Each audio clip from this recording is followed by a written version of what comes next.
Buongiorno a tutti, Nico pour la chaîne Nameless et aujourd'hui nous allons voir la spruzza de chez Asmodus. Le combo est présenté dans une boîte en carton rigide fenêtrée, on voit ce qui se passe à l'intérieur, les marquages d'usage sur les côtés, le scratch code et les informations constructeurs et autres à l'arrière. Ouvrons la boîte. Dans un premier temps, nous allons nous attarder sur le dripper, qui est autre que le fonte, à drip type large en Delray, 24 mm de diamètre, et qui restitue les saveurs de manière, je dirais, plus que correcte. Vraiment surpris par ce dripper. La box en elle-même, 83 mm de haut, 55 de large et 28 d'épaisseur, finition irréprochable, rien à redire à ce sujet. Pas de marquage particulier si ce n'est les gravures d'usage au cul de la box ainsi que sur le bâton Fire le logo Asmodus. Dans la boîte, nous retrouvons en dessous les petits bouquets d'usage bien évidemment, le mode d'emploi dans différentes langues, on ne s'en attarde pas trop directement, deux petits sachets de spares, deux clés Allen.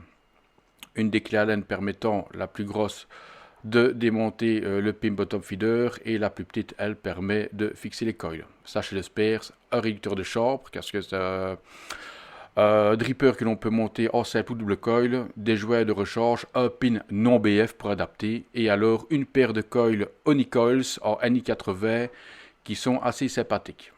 Voilà pour les pièces de rechange. Fixons maintenant le dripper sur la box. Je chipote un petit peu, désolé. Voilà, le pas de vis est pris. On va pouvoir l'ouvrir.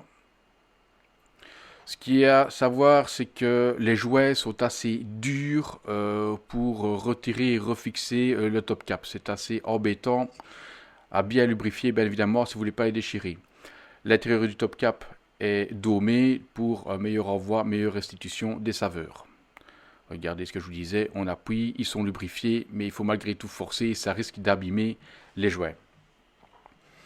Les capots magnétiques des deux côtés tiennent très bien. Premier capot retiré, second capot que je retire, voilà, et qu'il laisse apparaître le réservoir de 6 ml et le SS Smart Siphon System qui permettra lui de sconquer pour faire remonter le liquide.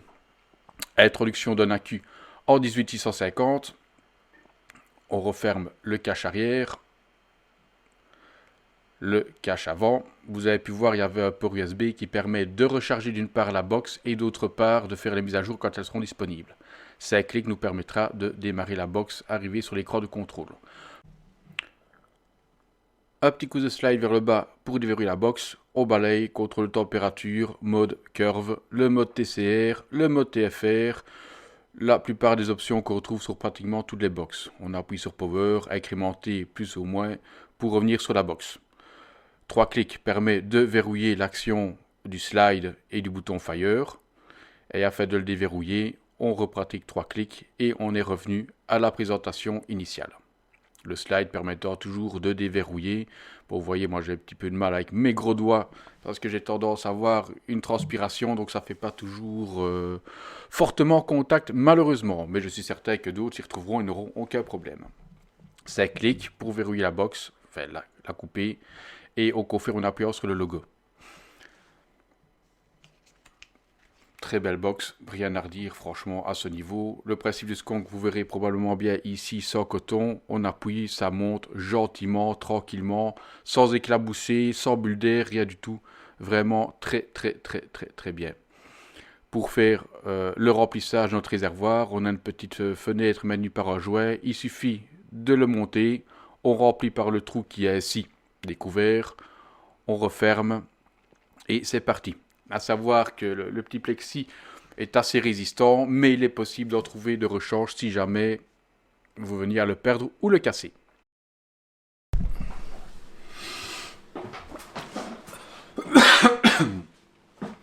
Alors, je pète.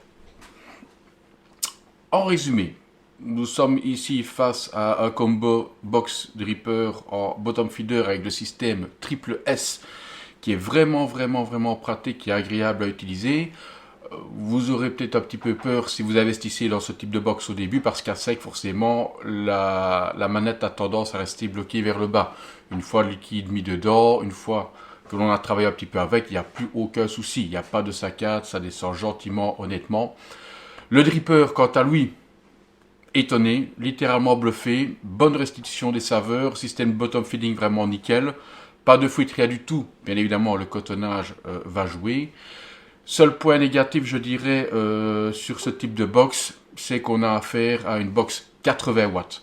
80 watts, maintenant, on sait très bien qu'il n'y a pas besoin de faire des montages de sauvage pour avoir de la saveur, pour avoir du cloud et autres. Avec des très petits montages, on sait également arriver au même résultat. Seule chose qui sera dérangeante sur 80 watts, étant donné qu'on a un mono-accu, c'est la durée de vie. Il va falloir se promener avec 2 accus sur une journée, tout dépendant, et bien évidemment, de la façon dont vous vapez. Je ne sais pas si j'en ai touché un mot tout à l'heure. On est sur un poids de 240 grammes avec l'accu intégré, enfin pardon, avec l'accu placé dans la box. Et qu'est-ce que ça donne tout simplement?